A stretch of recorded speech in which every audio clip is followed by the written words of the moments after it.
হয়েছেন। বিস্তারিত জানাতে জেলা শহর থেকে সরাসরি যুক্ত হচ্ছেন রিপোর্টার সুজার উদ্দিন রুবেল, যাচ্ছে তার কাছে।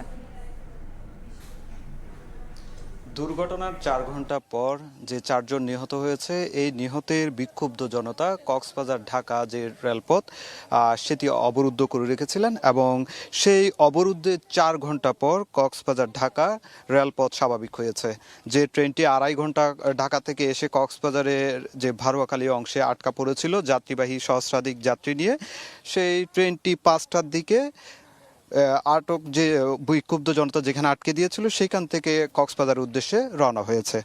তবে এখন পর্যন্ত আমরা লক্ষ্য করছি যে জায়গায় দুর্ঘটনা হয়েছে সেই জায়গায় যেমন বিক্ষুব্ধ জনতা অবস্থান নিয়েছে, তার পাশাপাশি আইনশৃঙ্খলা বাহিনীও অবস্থান নিয়েছে। আমরা আমাদেরকে সেনাবাহিনী বা পুলিশ প্রশাসন বা র্যাব প্রশাসন যেটি জানিয়েছে, দুপুরের দিকে কক্সবাজার থেকে ঢাকাগামী কক্সবাজার এক্সপ্রেস ট্রেনটি রামুর রশিদনগর থেকে বারোয়াখালী যে রেল ক্রসিং রয়েছে সেই ক্রসিংয়ের জায়গায় দুর্ঘটনা ঘটে এবং যে জায়গায় দুর্ঘটনাটা ঘটেছিল সেইখান থেকে প্রায় 3 কিলোমিটার দূরে সিএনজিটি গিয়ে দুমড়ে মুচড়ে পড়ে যায়।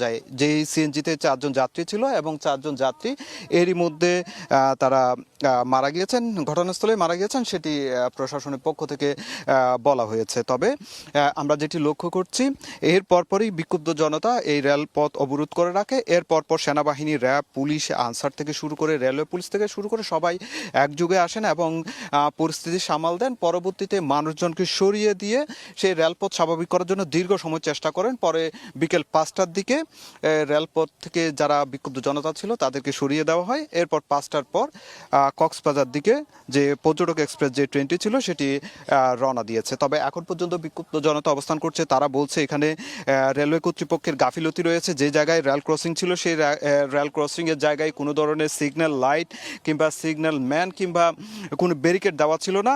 এরকম জায়গায় শুধু এই জায়গায় নয়, আরও কয়েকটি জায়গায় এই ধরনের অবস্থা রয়েছে যেখানে প্রতিনিয়ত দুর্ঘটনা ঘটছে। এলাকাবাসী বলছে অনেকেই গরু ছাগল মারা গিয়েছে, অনেকেই এই ধরনের সিএনজি দুর্ঘটনা হয়েছে বা অনেকেই মারা গিয়েছে। এই বিষয়গুলো কিন্তু স্থানীয় বাসিন্দারা বলছে। আমরা এখানকার জনপ্রতিনিধি থেকে শুরু থেকে তাদের একটা দাবি উঠেছে। তারা বলছে যেহেতু রেল লাইন কক্সবাজারবাসীর জন্য নতুন, সেই ক্ষেত্রে এখানকার মানুষজন যে রেলপথের পাশে যাদের ঘর বাড়ি রয়েছে বা যারা গাড়িগুলো ক্রসিং পয়েন্টে যারা বসবাস করে তাদেরকে আসলে সচেতন করার জন্য রেলওয়ে কর্তৃপক্ষ ব্যবস্থা নিতে হবে।